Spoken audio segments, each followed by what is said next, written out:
Clients come to therapy because they're not okay.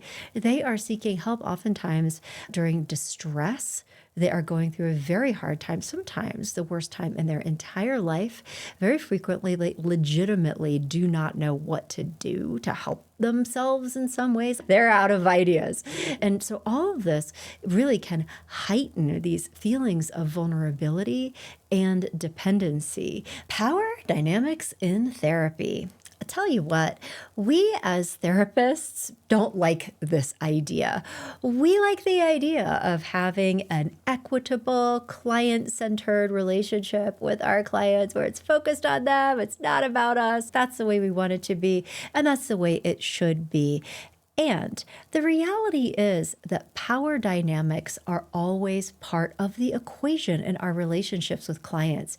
And so we need to be grappling with this directly and intentionally so that we can be acting in ways that promote equality and client-centeredness to the extent that we are able, but also manage and minimize the risk that the power dynamics inherent in these relationships can create. If this is your first time tuning in with me, I'm so glad you're here. I'm your host, Dr. Lisa Marie Bobby. Like you, I'm a therapist. I'm a licensed psychologist. I am also a licensed marriage and family therapist, and I'm a board certified coach very proudly. I'm a huge fan of coaching in the hands of competent professionals. I am also an AAMFT approved clinical supervisor, and I'm the founder of a fairly substantial group private practice called Growing Self Counseling and Coaching.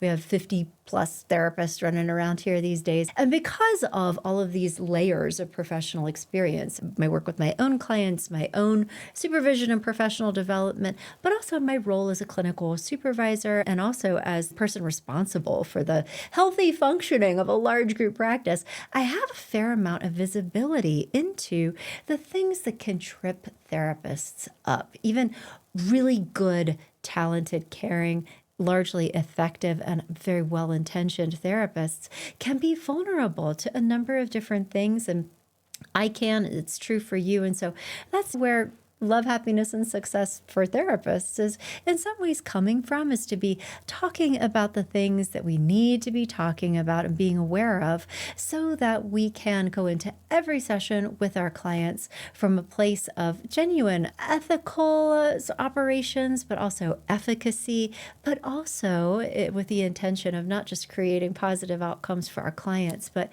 being well ourselves in the process. We've chosen a fairly dark and challenging profession in some ways. And so we need to go about this a little bit more intentionally than some people in other professions might. So that is why we're here. We're going to be talking about 3 different pieces of this today.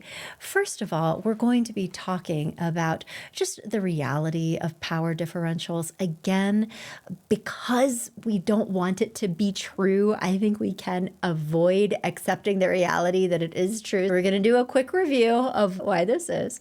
And then also, I'm going to be sharing just a refresh of some different strategies, and not just ideas, but really practical things that you can be doing in your sessions to manage some of this. And then also loading you up with plenty of free resources at the end of this training in order to support your growth and efficacy and to help you do great work. Let's dive right in. As promised, the first thing we're going to do is a quick review of the reality of power dynamics and therapeutic relationships, lest you have forgotten. And also just to say, in counseling school, or psychology school, whatever kind of school you did, we had ethics classes, didn't we? And in these classes, we were taught about power differentials in therapy, and that was part of our training, but then sent off into the world. And if you're like most clinicians who have been doing this 5 years, 10 years, 15 years, 20 years, right, out of school, we can get some distance from these really good foundational ideas that we were taught as students. Like, how do we get reminded of these things as seasoned professionals, right? So just as a very quick recap, let's talk about why there is always going to be a power differential in our relationships with clients, whether we want it to be or not.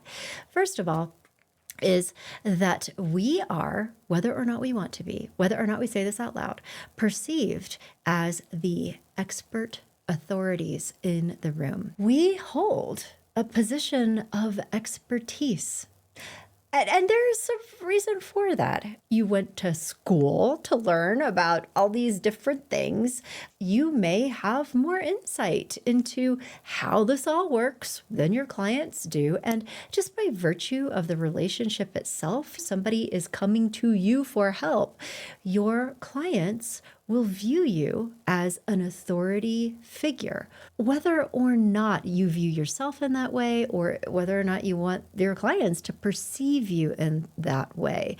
This in itself can lead to an imbalance where your clients might feel differential to you, or reliant on you, or inclined to maybe take your thoughts, feelings, opinions over their own sometimes, like trusting you maybe more than they trust themselves, in a way that can diminish their own insight or agency. And that is why it is so important to be very sensitive to this reality and have a robust set of tools and ways of being with clients that help you minimize the risks of this. We can't sweep it under the rug. To compound this natural power that is being seen as authority figures, it is also true that frequently our clients are very vulnerable when they enter into their relationships with us. Clients come to therapy. You know this. If you've entered into therapy, is because they're not okay. They are seeking help oftentimes during distress. They are going through a very hard time, sometimes the worst time in their entire life. Very frequently, they legitimately do not know what to do to help themselves in some ways. Like they've done everything that they know how to do, and now they're here talking to you, right? Because they're out of ideas. And so all of this really can heighten these feelings of vulnerability and dependency. And even too, just the nature of the things that clients are telling us. It's often things that they've never said out loud to another human.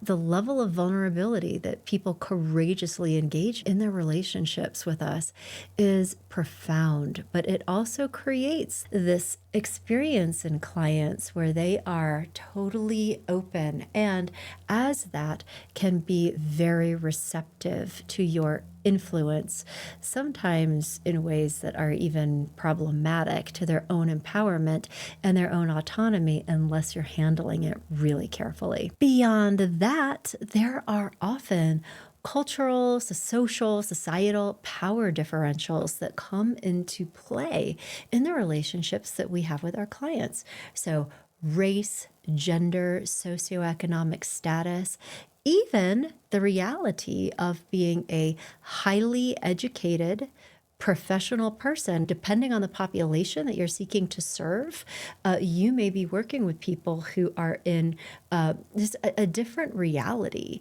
and may view you as being in a different league as they are. And so these are moments when these power dynamics can intensify. They almost layer. So you're the authority, and clients are super vulnerable, and layered on top of that, maybe there are a lot of big differences in terms of class, education, culture, socioeconomic status. But consider working with a client from a marginalized group based on things like race, gender, sexual orientation, right? May feel that this therapist holds unspoken power based on their perceptions of your societal privilege. The reality of privilege is something that we therapists don't often like to think about either, which is why we talk about this on this podcast, Love, Happiness, and Success for Therapists. If you're interested in just doing a recap on that, I would encourage you to go back into my feed and check out a really cool podcast that I did with Dr. Diane Estrada on bias in therapy and how to help ourselves stay very aware of our own blind spots, and privilege and the impact of privilege being one of them. And this is especially true for you if you're listening to this and being like, I don't have privilege. Listen to that podcast. And then, of course, last but not least, this is a big one, is that you are in the role of the guide in your therapeutic relationships. Again, whether or not you want to be. In our schooling as counselors, as psychologists, we are trained to be client centered, that clients should be self directed, and all of these things. And this is all well and good. And yes, this is the way that we should be operating in our relationships with our clients. But here's another thing that therapists don't like to consider is that you are quite literally the guide. You are the person that somebody else is coming to for help and assistance with a problem that they don't feel like they can solve on their own. They are looking to you to help them navigate the situation and get to a better place. Additionally, it is your responsibility as the therapist, as the guide, to be helping your client understand what this is all about, how it works, what we're doing here, why. You are the person that they are looking to for ideas about how are we going to make this better, right? That is the literal and also energetic role that you are in every time you meet with a therapy client. And so all of these things come together to create a situation where you have a lot of power in your relationship with your clients, where they are vulnerable to your influence in a way that is really different from other relationships, and that it is vitally important that you are keeping this in mind all the time and then practicing strategies in order to manage this well, because if you're not doing that, it can create real problems. Just for fun, let's take a look at what some of those potential problems and pitfalls can be if, like many therapists, you're in this mindset of, I am client-centered, I am non-directive, I don't believe in power, I am social justice, equality, all these things to the degree that you are denying or minimizing your own power, your own privilege in these relationships. Here's what can happen. First of all, if you're not careful, this can lead to a profound level of disempowerment for your clients, which I know is exactly the opposite of what you want for them. But disempowerment can be subtle and really real. For example, I recently recorded another episode of Love, Happiness, and Success for therapists on the phenomenon of therapists taking up an awful lot of space with their clients, telling stories about their own lives or teachable moments, right? Where in reality, this therapist is oversharing, talking a lot about their own stories to a client on the couch who's like, oh, that must have been so hard. By understanding the nature of power dynamics, we can understand why that might be, is that a client doesn't know what to do with that. You're the guide, you're the authority figure. Is there a reason that they're telling me about all of this stuff? What do I do? It turns into all of these kinds of things. And especially for a highly vulnerable client, do they feel that they can say, you know what? We're here on my dime, and I don't want to hear about your mother's cancer anymore. Can we talk about me? Because of the nature of power differentials, it is very difficult for clients to be able to do that, particularly if you layer some of the other things on top of this, the socioeconomic factors, your education, the authority of how vulnerable that client is. If they're really in such an awful place, they really need you to be in charge in healthy ways, which oftentimes be managing yourself. So not dominating the conversation can be a simple way of doing that. That is just one small example of what it can look like in practice when power dynamics are not being well managed. But additionally, when it comes to disempowerment, being super careful and thoughtful that we are not anywhere close to making decisions for clients or providing advice or solutions, strategies, whatever it is that clients are not asking for, that are not self-generated. And while certainly we can be psychoeducation and teaching different skills, this is definitely a thing, and there's a time and place for that, being super careful that we are not doing that for clients to the degree that it is not self-generated at all, because it needs to be. Another huge area of vulnerability in this for many clients is being with a therapist who might be over pathologizing them. And a client, especially a vulnerable one, may not agree with some of what the therapist is saying, but may not feel empowered to. And that could lead to very serious consequences for a client, particularly if there's countertransference stuff coming up for the therapist who may, depending on the situation, like in a custody evaluation or if there's involvement with social services, have very real and enduring consequences for the life trajectory of a vulnerable client sitting in front of them. And this can happen in more subtle ways too. Anytime we are even unawarely imposing our value system, our belief system, our treatment goals, like here's what I want for you, onto clients, again, intentioned. But anytime we're doing this, we are running into very real risks of our power being very detrimental to our clients. For more on this topic around how to make sure that your own thoughts, feelings, values don't spill out onto your client in unhelpful ways, I would refer you back to a podcast episode I recorded on this topic about value conflicts with clients and how to maintain, hopefully, a level of non-judgment and non-bias to the degree that you're able to be helpful to clients, how to manage some of those feelings when they can and do show up. But here's another consequence of unmanaged power that I think therapists don't think often enough about, is related to a very real risk of fostering dependency. Excellent, effective, powerful therapists will create very strong and enduring bonds with their clients. And there's nothing inherently wrong with that. But if it also turns into this thing where client relationships are being maintained almost more for the therapist's benefit than for the client's benefit, that is a big deal. And also, if there is this power differential where a client is looking to a therapist for different things, they may become very reliant on that. Does the therapist approve of my decisions? Am I able to think through things on my own without a therapist helping me do that? Remembering that our job is to help our clients graduate from therapy with us. That is the ultimate sign of our efficacy. And to have situations where people are becoming overly reliant on us in an unhelpful way can create this dynamic where clients feel unable to make decisions or cope without us, which ultimately weakens their confidence in their own abilities. But wait, there's more.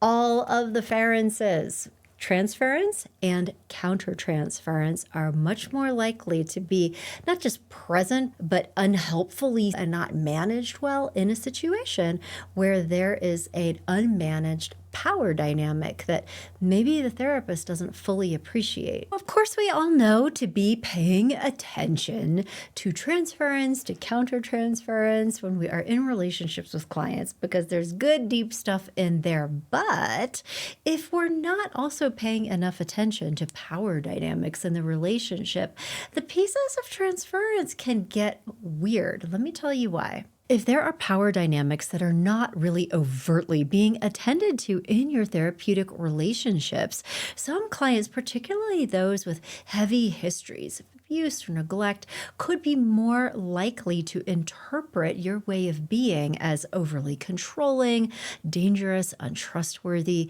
which can be a huge barrier in your relationship. And so that's one of the reasons that you need to be talking about power dynamics explicitly in order to prevent clients, particularly certain kinds of clients, from feeling unnecessarily unsafe with you.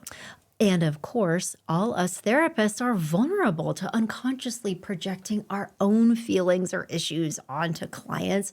And this can be more prominent when power dynamics are not carefully managed. If we are not aware of these dynamics and we're doing a little bit of blurring boundaries, over identification, or going into that rescue mentality, it can amplify an unhelpful dynamic that we might not even be aware we're doing. And I didn't have this in my little slideshow, but I want to say this out loud. Another unintended consequence of power dynamics that are not being addressed openly, frequently, and with a lot of intention is this unintended reinforcement of of social, cultural, racial inequalities. And for example, if you, me, any of us were vulnerable to not fully being completely connected with things like how race, gender, sexual orientation, or socioeconomic are really present in the room, maybe not for us, maybe more for our client, and how that amplifies these power dynamics, we can accidentally and unintentionally reinforce these societal power imbalances. So, for example, a white therapist working with a client of color might have a tendency to unconsciously downplay a client's experiences of discrimination or marginalization because it's not their experience. But this perpetuates a sense of invisibility or invalidation, and it is amplified by virtue of the power dynamics. We need to be very cautious, and similarly cautious to how our culturally defined, many times, way of being or value systems can get communicated and transmitted to clients in large ways and small, but also how that is amplified by the power dynamics that we're talking about today. And they are going to feel more intense for some clients than others, depending on how many of the components of power are true in this specific relationship. At the end of the day, there are so many reasons to be thinking about power, using it intentionally, but there's one thing to consider is that if this isn't being managed intentionally, you will see usually one of two things. Hopefully, because it is actually a sign of empowerment, of autonomy, of self-protection, is that clients will either become more and more resistant to the work and to you personally, or there will be a rupture and they will drop out. They will break their relationship with you because it's feeling so uncomfortable for them. And do not assume that your clients are going to be bringing this up ahead of time, especially when there's a strong power dynamic. What is normal and expected is that they are not going to do that. Because remember, this power dynamic breeds silence. It takes away the voice of your clients. And so it is actually a sign of their health when they're like, I don't want to do this anymore. That's actually a good thing. But of course, ideally, you would be seeing this coming, being sensitive to it, talking about it out loud ahead of time so that clients don't have to flee the situation in order to feel like they are comfortable and able to be self-directed, to be empowered, and to be the agents of agency in their own lives. So just be aware of that too. So if you've been feeling slightly traumatized by this conversation, it's okay.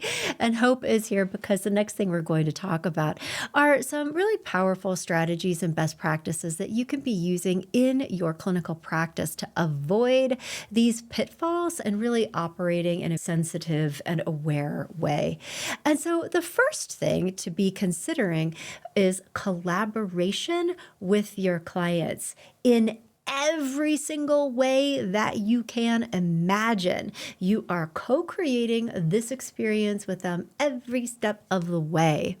It is absolutely essential for you to be working with your client to make sure that they are an active participant in every single aspect of the therapeutic or coaching process. And this means asking for their permission to even talk about certain things. Is it okay if I asked you some more questions about X, Y, Z?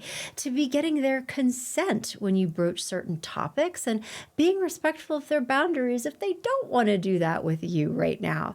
Also being really tentative and collaborative when it comes to things like treatment or coaching goals. All of this can reduce the sense of your client that you are the one in control and instead positions them as being the ultimate authority in whatever we're doing in our work with them.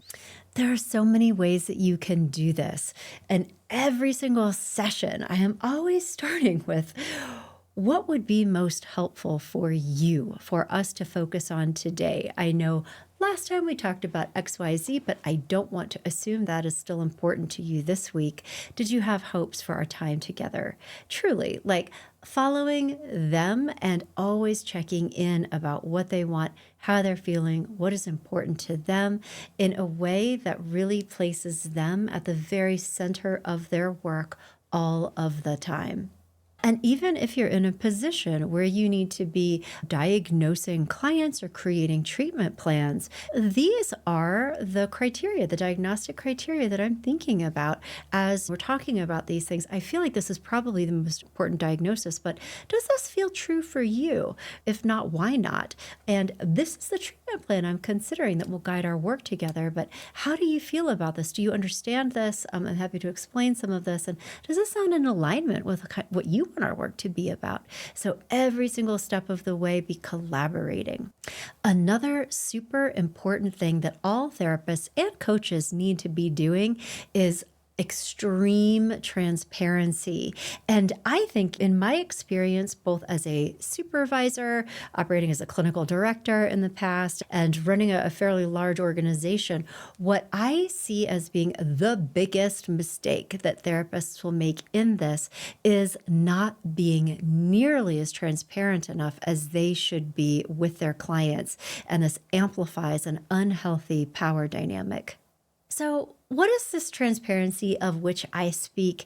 It is really going into very clearly explaining either your therapeutic process or your coaching process if you're operating as a coach, the techniques that you use, the methodology, why you're thinking about certain interventions, and asking your clients how they are feeling about this. We know this stuff back, forth, and sideways. We can just drop in and start doing stuff and don't consider the fact that our clients might not know why we're doing things the way that they are, why we're asking them to talk about certain things, or why we're recommending that we use certain activities or even assessments. And so the more transparent that we can be to explain things, it kind of settles down that power dynamic, but also provides your clients with a lot of opportunity to tell you how they feel about this and whether or not the course of action that you think might be the best one is in fact congruent with what they want this to be.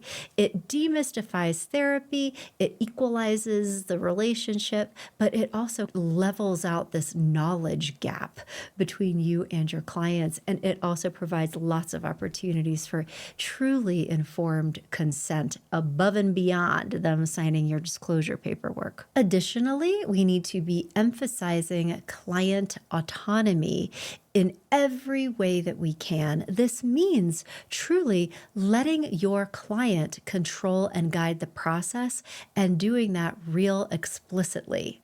Saying out loud, in words, that I am here to serve as a collaborative guide to support your growth. However, I want to make sure that you know that I am not here as any kind of authority figure who is here to tell you what to do or how to do it.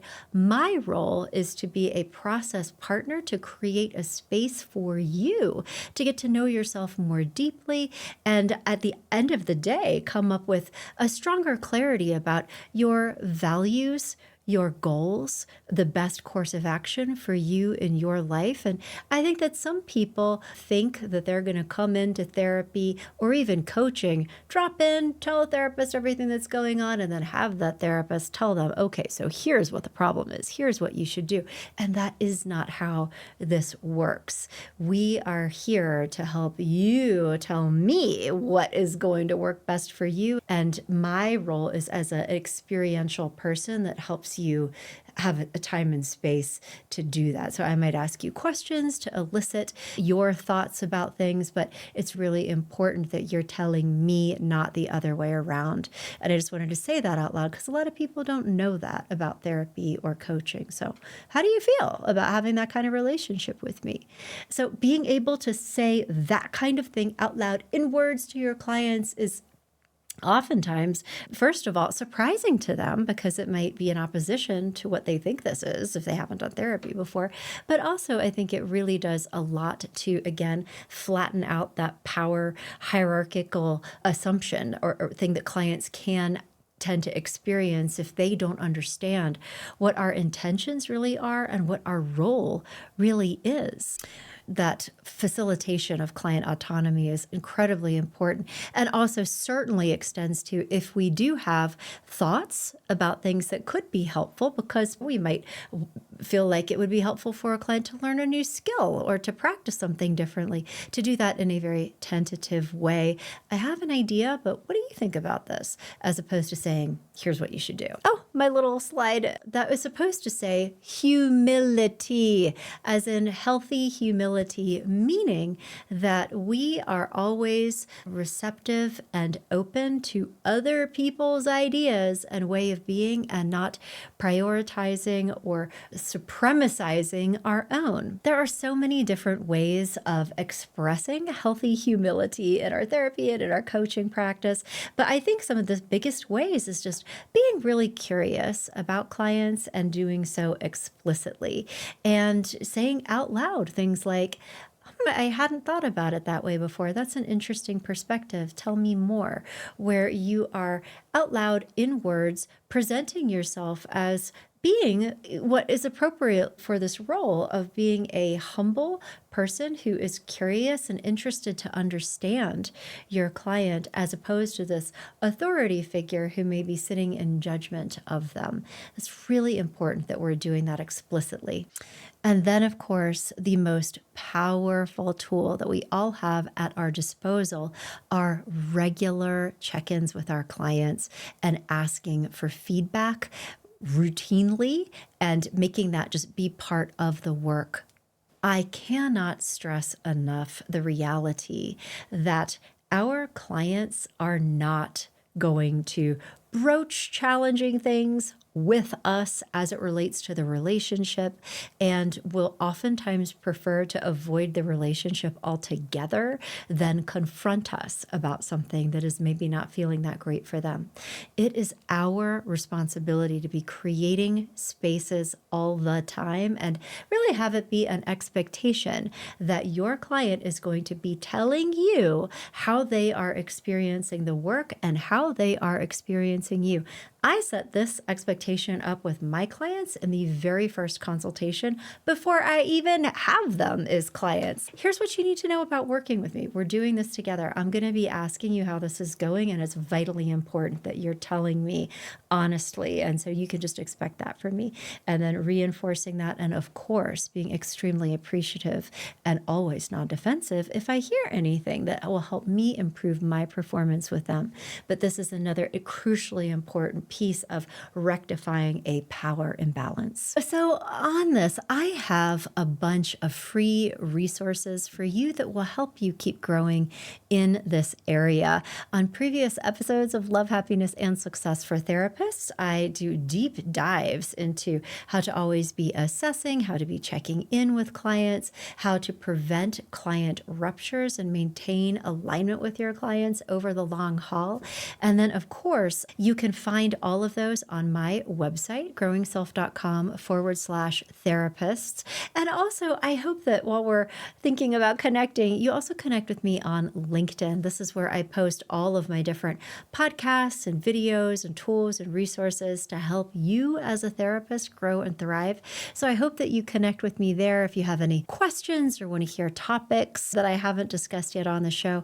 But also, I'd be very curious to hear your thoughts about power imbalances in your therapeutic or coaching relationships, and if there are any strategies that you have employed over the years that you found to be really effective in leveling that out and avoiding some of the pitfalls that we can all, be vulnerable to if we're not taking that power dynamic really seriously. So thank you again so much for listening and joining me on today's episode of Love, Happiness, and Success. I absolutely love spending this time with you. I think I don't know, it's just a very fulfilling role for me. I've always loved being a clinical supervisor, and so this podcast feels like a little mini extension of it. So thank you for allowing me into your life, and I truly am making these for you and for your benefit. So again, if there's anything you want to hear about or want to contribute to the conversation, or maybe you have a message to share, maybe you're in the same space and you're teaching therapists or have a resource, let me know. Be on the show. Be my guest. I'd love to talk with you.